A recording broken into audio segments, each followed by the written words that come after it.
Mis hermanos, buenas tardes. Vamos a continuar con este estudio de la eclesiología bíblica. Estamos viendo el sistema de gobierno bíblico o algunos principios generales que la Biblia da de cómo debe ser gobernada una iglesia.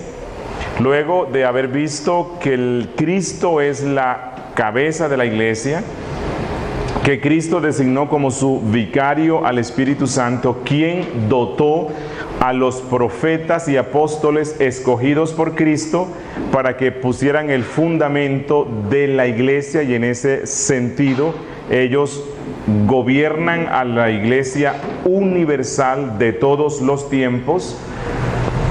También hemos visto que los apóstoles, cuando iban a establecer el gobierno en las congregaciones locales, ordenaron ancianos, y estos ancianos son los que nosotros estamos viendo cuáles son sus calificaciones y qué es lo que la Biblia dice sobre su ministerio. Nos encontramos en la última parte de este subtema, dando algunas aclaraciones bíblicas de por qué las mujeres no pueden y no deben ser pastoras, ancianas, obispas, predicadoras, directoras de culto o las que guían la oración en la iglesia.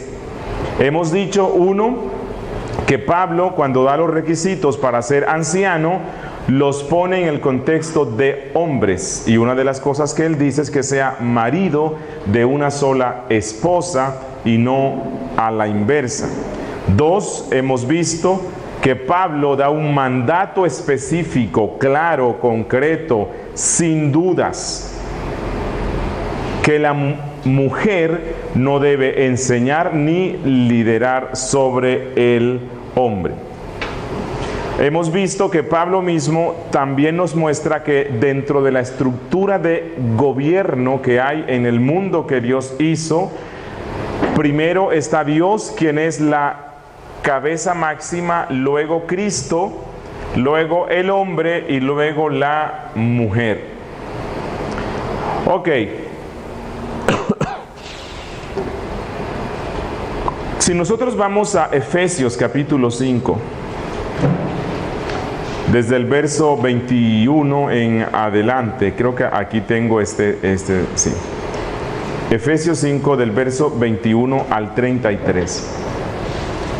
Allí vamos a encontrar que Pablo da instrucciones para las relaciones humanas, especialmente aquellas relaciones que a causa de la cercanía y cotidianidad en la que se van a dar, se presentan conflictos. No sé si se han dado cuenta, pero nosotros somos muy conflictivos, ¿cierto? El ser humano, a causa de su pecado, es muy conflictivo, y entre más estrecha la relación sea, más conflictos hay. Es decir, entre más cercano y cotidiano sea la relación con una persona, ella va a conocer y va a sufrir más mis pecados. Mis pecados afectan más a las personas con las cuales convivo más y viven más cerca de mí. Esto significa que en mi caso, como hombre casado, la persona que más sufre y conoce mis pecados es mi esposa. Luego mis hijos. Porque son las personas con las cuales convivo a diario de una forma cercana y estrecha. Y otra cosa, hay otras personas con las cuales comparte uno por lo menos 8 horas diarias, las cuales también van a ser afectadas por mi pecado, es decir, la empresa, el empleo. Así que Pablo, en Efesios 5, desde el verso 21 hasta el 6, no recuerdo 6 qué, Pablo da instrucciones sobre las relaciones más cercanas. La relación esposo y esposa, que es la más, la relación padre-hijo, la relación empleado-jefe. Y Él da ciertos mandatos para que estas relaciones funcionen bien, como dije, porque al ser tan estrecha, los pecados del uno se suman con los del otro, hay chispa y se prende un incendio. Hablando acerca de todo esto, Pablo introduce el tema diciendo en el verso 21, sujetaos los unos a los otros en el temor de Dios. Y él dice que las relaciones del esposo con la esposa van a funcionar bien si él se sujeta en el temor de Dios. La esposa va a hacer lo que Dios quiere que ella sea si se sujeta en el temor de Dios. Los hijos van a hacer lo que Dios quiere si ellos practican esto. El empleado va a hacer esto si practica esta sujeción en el temor de Dios. Es decir, Pablo dice allí que hay un principio transversal. Hay un principio que subyace a todas las relaciones humanas en el mundo, y este principio se llama la sujeción y autoridad. Autoridad y sujeción. Y que si no se guarda esto, el resultado será caótico. Entonces, a los niños les dice que se sujeten a sus padres.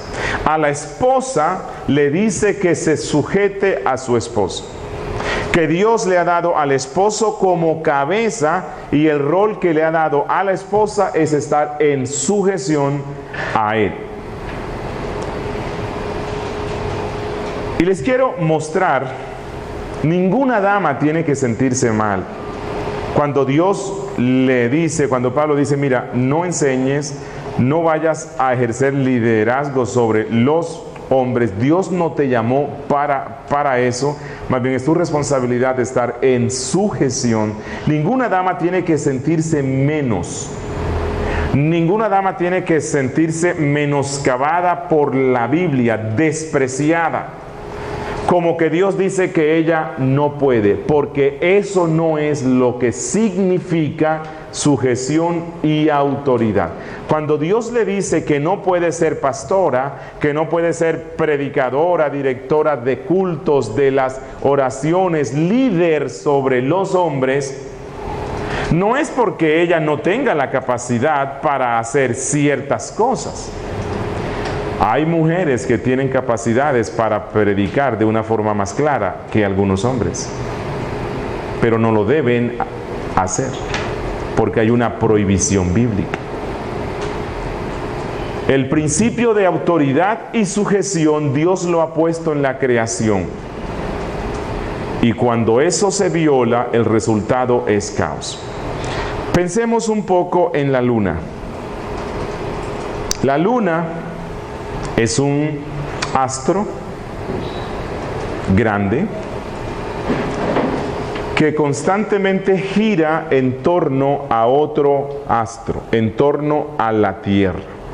La Tierra ejerce un poder de atracción de tal forma que ella gira constantemente. La luna está supeditada a la Tierra, dándole cierta personalidad a la luna. ¿Qué tal que un día a la luna se le diera por pensar, oiga, pero qué tonta soy, ¿no?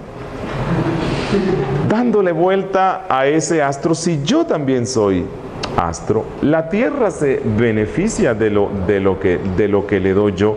Voy a salirme de esta órbita y voy a irme para otro lado. Bueno, los científicos dicen que si la luna se saliera de su órbita, sería su propia destrucción. Dios la diseñó para que ella siempre esté en sujeción a la Tierra. Pero la Tierra gira en torno a otro astro más grande, que es el Sol. La fuerza de atracción del Sol produce que ella gire constantemente, y en esta dependencia del Sol y girando en torno al Sol, ella puede tener vida y puede dar vida, y todo lo que se ve aquí. Y lo mismo, si la Tierra decidiera un día salirse de su órbita, la ciencia dice, será su propia destrucción. Y a la misma vez el Sol forma parte de un sistema más grande. En la creación vemos el principio autoridad, sujeción. Esto no es algo que se inventó Pablo, esto no es algo que se inventó algún machista, no, es un principio que Dios puso, y cuando las cosas funcionan así como las estableció Dios, todo marcha bien. Ahora, este principio de autoridad y sujeción no solamente rige en la creación, este principio de autoridad y sujeción también está dentro de la esencia de Dios. En las relaciones intratrinitarias también se da este principio. El credo de Calcedonia dice que el Espíritu Santo procede del Padre y del Hijo, dando a entender que el Espíritu Santo de manera especial está en sujeción al Hijo. Y eso es lo que la Biblia dice. Cristo dijo, y yo os enviaré al Consolador. ¿Quién lo iba a enviar? Cristo. Y el Espíritu Santo iba a aceptar la orden de Cristo. Y Cristo dice, y Él tomará lo mío y lo hará saber a ustedes. El Espíritu Santo vino a glorificar a Cristo, es lo que Él dice, y Él me glorificará. El Espíritu Santo tiene la misión sagrada en esta tierra de aplicar la obra de Cristo y hacer lo que Cristo le dijo que hiciera. ¿Qué es más eso que sujeción? El Espíritu Santo está en esta tierra sujeto a Cristo. Él no vino a exaltarse a sí mismo, aunque Él es Dios. Y Él es digno de exaltación y Él es digno de adoración. Una iglesia, entre más llena esté del Espíritu Santo, más hablará, no del Espíritu Santo, sino de Cristo. Porque la misión principal del Espíritu Santo es exaltar a Cristo. Una iglesia llena del Espíritu Santo es una iglesia cristocéntrica en todo. Se deleita en hablar, exaltar y orar a Cristo. Pregunta, ¿es el Espíritu Santo inferior a Cristo? No, Él es Dios. El mismo credo dice coeterno. El Espíritu Santo es coeterno con el Hijo. Él es Dios. Pero la Biblia misma nos dice que Cristo está sujeto al Padre. Y ya creo que les dije esto. Cristo dijo, vine a hacer la voluntad de mi Padre. Padre, hice todo lo que me ordenaste que hiciera. Hice las obras del Padre. Padre, glorifícame con la gloria que tuve al principio, porque hice todo lo que me dijiste que hiciera. El Hijo se sujeta al Padre. Pregunto, ¿es el Hijo inferior al Padre? No, es Dios también. Coeterno, coigual con el Padre y con el Espíritu Santo. Por lo tanto, si en Dios mismo existe este principio, ¿cómo es que en las relaciones humanas, donde Dios también estableció este principio, algunos van a protestar y van a decir, Dios, pero es que te equivocaste? ¿Por qué una mujer que tiene las mismas capacidades que un hombre no puede ejercer autoridad? Porque hay un principio de autoridad y sujeción que Dios mismo tiene en Él, que lo puso en la creación y que lo dio a las relaciones humanas y lo dio a la iglesia. Y Dios ha dicho, prohíbo a la mujer enseñar o ejercer dominio sobre el hombre. No puede ser pastora, no puede ser predicadora, no puede ser directora de culto, no puede dirigir las oraciones en el culto. Esto es lo que la Biblia dice. Pero como le respondía a alguien aquí que le dije que íbamos a continuar con eso, Algunas de las damas que hoy día se atribuyen, usurpan ese rol de pastoras, ellas toman como su bandera a Débora. Y dicen, es que en la Biblia se nos muestra a algunas mujeres que llegaron a ser líderes. En el caso de Débora, llegó a ser jueza y profeta del pueblo.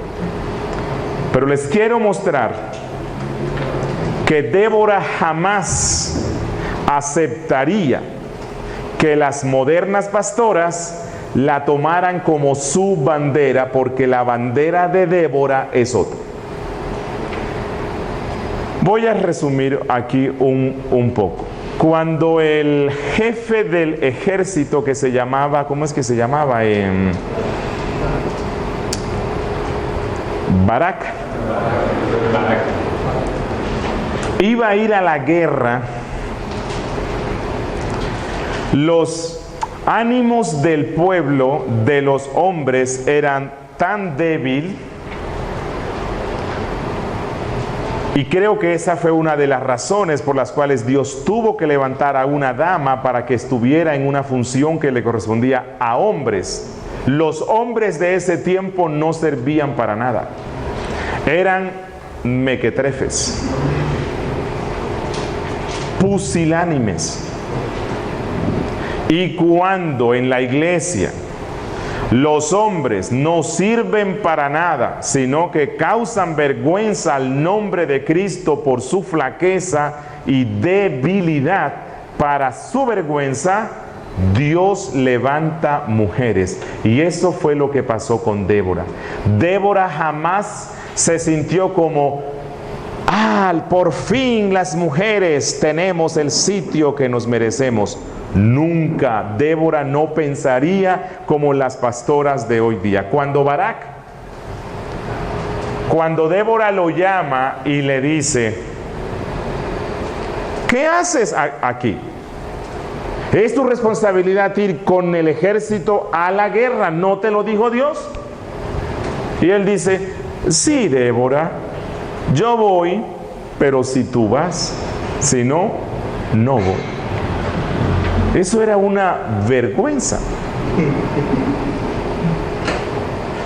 Hay un texto de la Biblia, no recuerdo en qué parte es, donde dice que el ánimo de los hombres era como el de las mujeres, dando a entender que eran hombres prácticamente afeminados. Bueno, en esos tiempos, Dios levanta mujeres para vergüenza de los hombres. Y Débora dice, voy a parafrasear, ¿cómo? ¿Quieres tú que una mujer vaya y te acompañe a la guerra? Y él dice, sí, Débora, ven. Débora dice, bueno, si tú quieres eso voy, pero sépase que si Dios nos da la victoria, se dirá que Dios le dio la victoria a una mujer. ¿Qué refleja eso? ¿Cuál era la filosofía, la teología de Débora? ¿Como la de las pastoras de hoy día?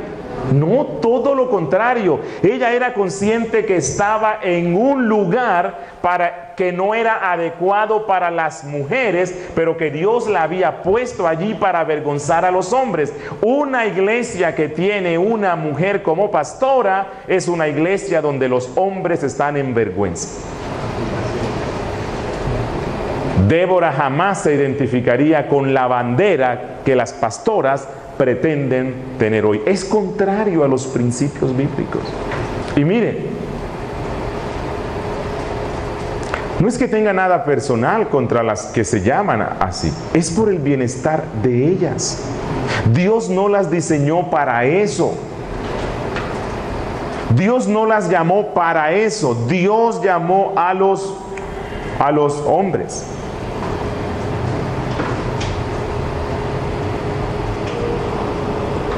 Las mujeres, cuando Dios las pone en el rol de sujeción al hombre, es un acto de bondad de Dios que las quiere proteger. Es un es una protección. Dios las guarda y Dios las pone bajo el cuidado de hombres. Si en Efesios 5:21 Pablo dice que la esposa esté sujeta al esposo, y Pablo dice que el esposo le es dado a su esposa como cabeza, pero ¿cabeza para qué?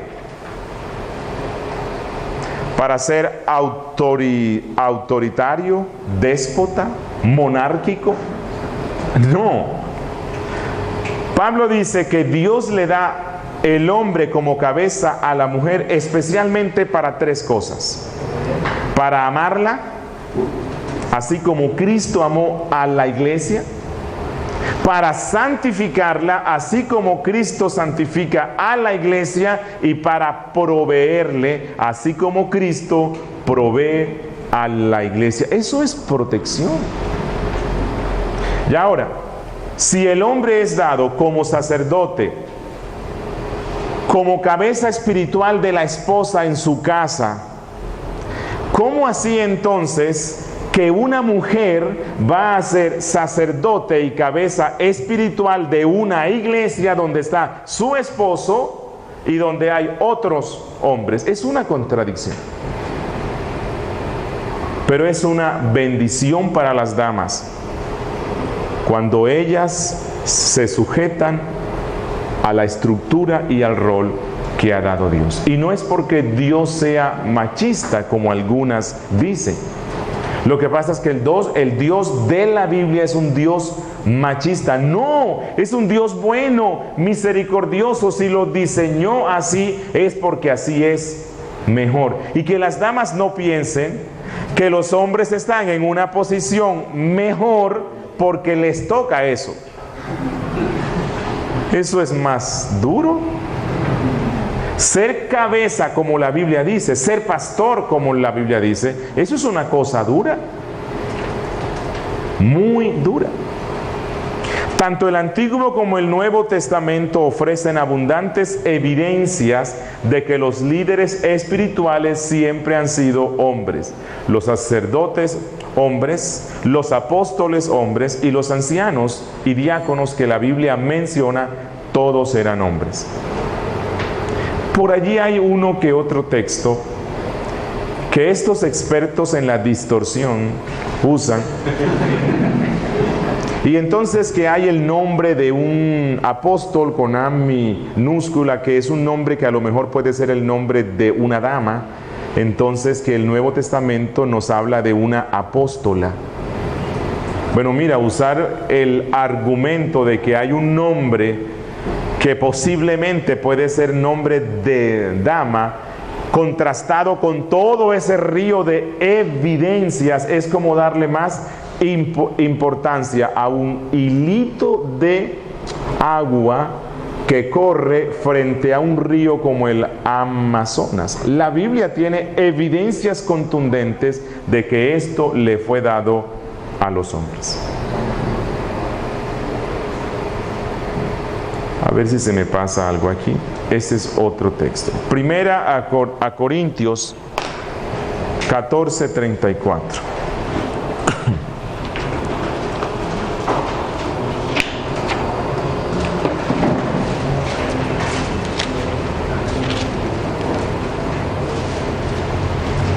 Primera Corintios 14:34 dice Pablo: vuestras mujeres callen en las congregaciones, porque no les es permitido hablar, sino que estén sujetas, como también la ley lo dice. O sea, esto es algo que está en el Antiguo y en el Nuevo Testamento. Y si quieren aprender algo, pregunten en casa a sus maridos, porque es indecoroso que una mujer hable en la congregación. Bueno, yo sé que este texto tiene ciertas complejidades, ¿no? Como por ejemplo, está diciendo que la voz de las damas no se escuche bajo ningún concepto en el culto. No creo, porque Pablo mismo luego y antes más bien habla de las damas participando en el culto.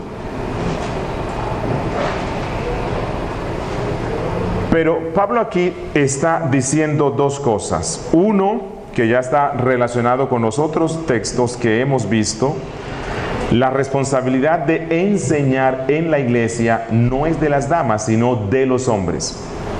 Y dos, se presupone aquí que los hombres son teólogos. Mire que el texto dice que si las damas quieren aprender algo, no vayan a interrumpir el culto, no queda bien.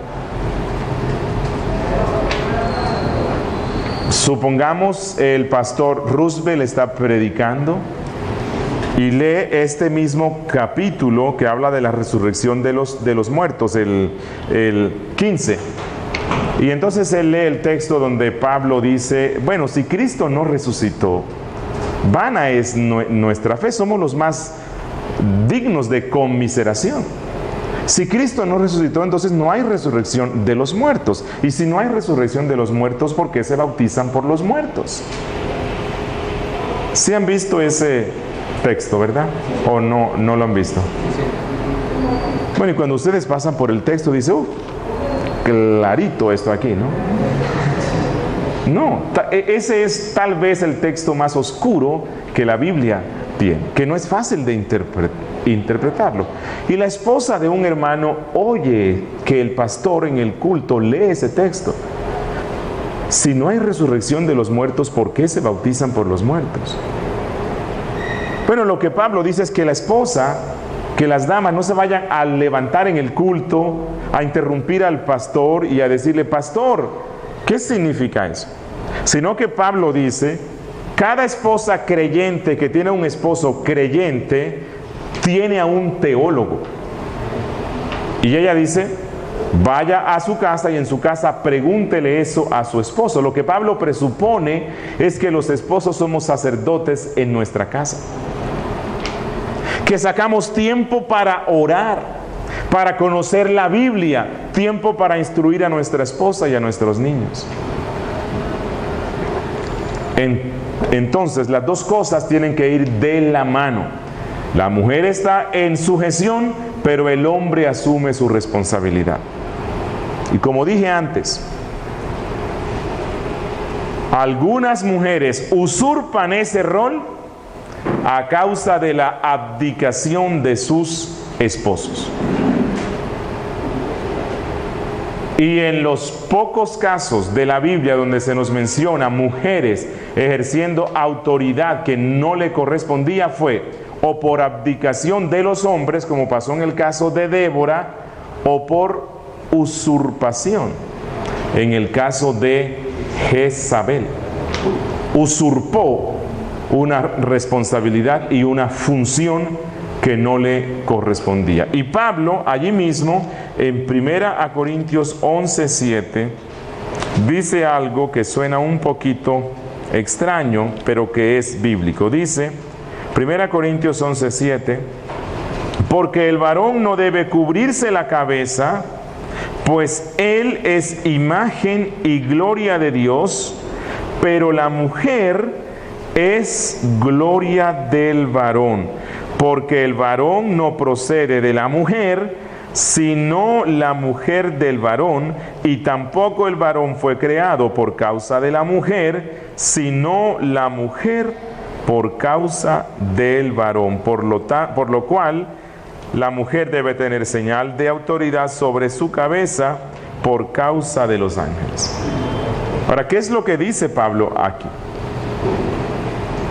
Que cuando Dios creó al hombre y lo puso como cabeza de su creación, de una manera particular, cuando el hombre ejerce ese señorío y es cabeza, él le está dando gloria a Dios, porque ese fue el diseño. Cuando una mujer está ocupando estas funciones de autoridad y funge como cabeza, no le está dando gloria a Dios, porque Dios no la diseñó para ese fin. El hombre es gloria de Dios y la mujer gloria del hombre. Dios puso de una manera especial al hombre para que lo representara a él, ante su esposa, sus hijos y el resto de la creación. Él es la cabeza que puso Dios y debe ser así. Cuando Él asume eso, la gloria manifestativa de Dios es exaltada. Cuando una mujer asume eso, causa la ira de Dios. Salvo que, como en el caso de Débora, Dios, con el fin de castigar a los hombres, permita que una dama se levante y ocupe ese cargo.